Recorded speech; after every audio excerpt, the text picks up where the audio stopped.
Okay, it's Halloween, it's raining out, and I'm just about ready to go fix my go-kart. But before I do, I wanted to tell you guys the kind of funny story about how it became broke down. Basically what happened was my friend had his truck at his relative's house, which was about 20 miles out of town in a small little tiny town known as Huntsville, Indiana. So we could have took my car, but we're like, hey, let's take the go-kart. And it's like probably 11:30. It's completely pitch black out, and there wasn't much traffic, so we took a bunch of these 150 lumen flashlights and just taped them all over the roll cage. So we had about 1,000 lumens total of headlight power, so we could see where we were going and stuff. And it was full of gas. We had gas in the go-kart, and we thought nothing can go wrong. We're gonna go the whole 20 miles, and I trusted the Subaru EX17 engine because that thing's solid as a rock.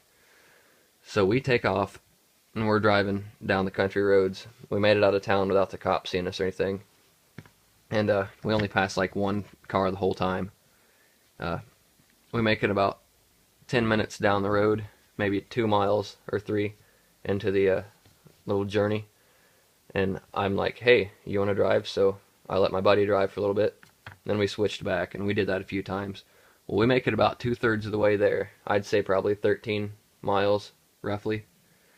And my friend stops at a stop sign that is on a hill right past a culvert out in the country, and he goes to give it gas, and we just hear this god-awful like noise.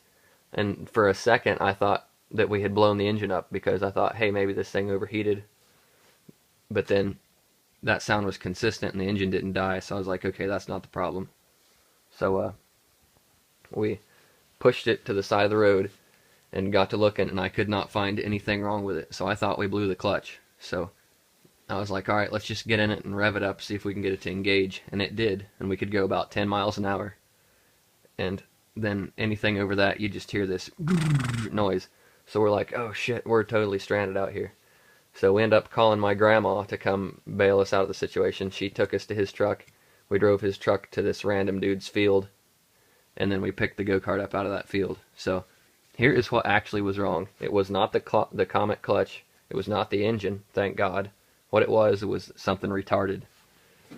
The drive sprocket coming off of the clutch had completely stripped out, and I have never seen anything like that in my entire life.